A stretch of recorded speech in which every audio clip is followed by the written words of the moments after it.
guys, some of you guys might already know that I decided to pull the K0 out of Tacoma and decide to go with a Coyote. So we're gonna be doing a couple of videos of Coyote swapping a first gen Tacoma. So if you guys interested or wanna follow along, just keep an eye out for the videos. We're gonna start posting some videos and sharing some information on what we find. If anybody got some input or help, always hit me up. And updates on this one. I'm probably gonna be working on this more than working on that because I like this better. I don't know if a lot of you guys know, or people didn't know, this was a K24 Tacoma. It's been K-swap for about 3 or 4 years. I started thinking about switching my transmission. I didn't like how the transmission that was in here, which was a CD09, I didn't like how it felt. It never felt smooth, like shifting gears on a Honda Civic versus shifting gears on a truck. It felt like that, and I didn't like it, so I started thinking about swapping transmissions and started thinking going automatic. And when I started looking to automatic stuff, I will have to switch a lot of things, and I'm like, you know what, maybe I do something different. So I end up buying a whole total F-150 2018 with a Coyote in it, and pulled the whole swap out and decide to part out the K-Series stuff from this truck and go with a Coyote. So as right now, the motor is sitting in there, as you guys can see, the piece of wood, trying to size up where it's gonna go, how much room I have. I also cut my inner fenders. The reason for that was more because the truck is pretty low and the tires have been hitting. So by right now, I'm working on the truck on a cut the inner fenders, get all this set up, and then build some inner fenders a little smaller. The Tacoma has really big inner fenders. For some reason, they go all the way over here. Like literally the valve cover will be hitting the inner fenders, which it makes no sense because my tire is like over here. So there is no need for that, but that's a whole different situation. So with the Coyote, it's a really big engine. It's actually lower than the K-Series. If you measure from the bottom of the oil pan to the top of the motor, it's lower than a K-Series, but it's really wide up top. So that's where the issues come from. Also, I was trying to put the motor as far back and as low as possible. It's doable, but I will have to do some work to my firewall, and as right now I prefer not to, so I'm gonna move the motor forward. So a couple of things.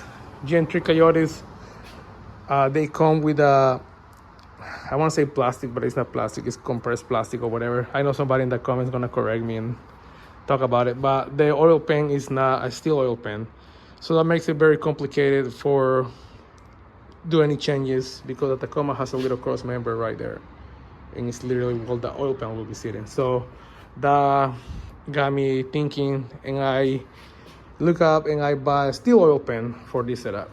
Let's go check it out. Well, so here's the original oil pan, whatever you want to call this, plastic, whatever. The problem with the Gen 3 Coyotes is the sump pump. It's not a regular sump pump. This is attached to the whole oil pan, so you cannot just swap oil pans. You need to get a whole kit, and they are different. So I ordered a steel oil pan to try to cut and weld and make it fit, because as right now my cross member sits like right over here.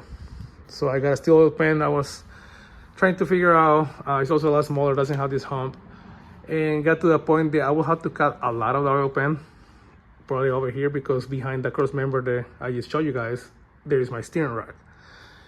And I got to the point that like, this is not gonna work. I'm gonna have to cut my firewall and move the motor really far back, which is nice because the weight distribution and all that, but it's a lot of work cutting a firewall and doing all the stuff.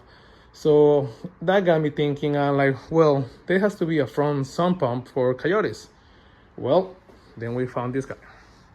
So this is a front sump pump, oil pan, and well, whole kit, oil pan, sump pump, and winch tray, which it's not cheap by any means, but since the Gen 3s have the sump attached to the winch tray, you have to buy the whole thing. You cannot just buy an oil pan and bolt it on.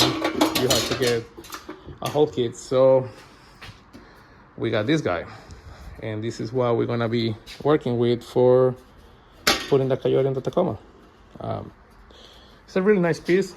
It's a little pricey. I think it's like around $900 with the winch tray and dipstick, which I don't know if you're gonna need it. They recommend it. I bought it just because if I need it, better have it than need it and not having it. So, all right. So I installed the oil pan on that Coyote, and the clearance that we got is like perfect. Like this cross member, it clears right there. It's hitting right here a little bit, but I can push the motor back just a tiny bit. Anyway, if I go back a little bit, it will give me a little bit more clearance here for the steering rack. So I think this oil pan is the way to go for this swap. Usually things don't work out this perfect, but it looks like this oil pan is spot on for what I need. All right, guys. I took some measurements, been sizing things up. It's really hard for me to record and do these things. It slows me down a lot. So I'm just taking videos here and there, what's going on. The Coyote is about to come out. I have some cutting and welding to do. Debating on cutting this hump on the firewall just because there's nothing behind there right now since I don't have a heater. Well, I have electrical heater, but I don't have the heater cord. So I can cut that flat out and will give me more room for maintenance if you ever have to remove or do anything. But I'm not sure if I want to do that. But I'm gonna have to cut the original brackets for the motor mounts on both sides. I think I'm gonna cut a little notch over here to have the alternator on the stock location instead of buying a kit. They put the alternator over here, and it will give me less room for radiator or intercooler or whatever is gonna go there eventually. So I'm debating on making a notch, make the alternator fit. The oil pan is just bolted on by 2 bolts, but I don't want to take it off yet because I want to make sure they can remove the engine without removing the oil pan.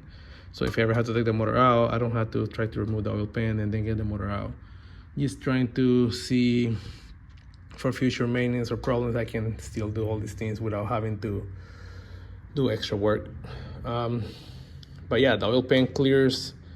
It's actually perfect. Like it just fits in there like perfect, like a glove. So yeah, there's that. I'm gonna take this off and doing some cutting, doing some cleaning, and go from there. I still haven't ordered motor mounts. I don't know what mounts I'm gonna go with. I took some measurements, so debating on getting some really nice mounts or cheap mounts and making it work, making my own. I have made my own mounts on a lot of my swaps, but this one there is a lot of options, so I don't think it's worth for me to make my own mounts and get creative when there is plenty of options. You just have to find the right option for the right price and kind of go from there. So yeah, that's where we are with things.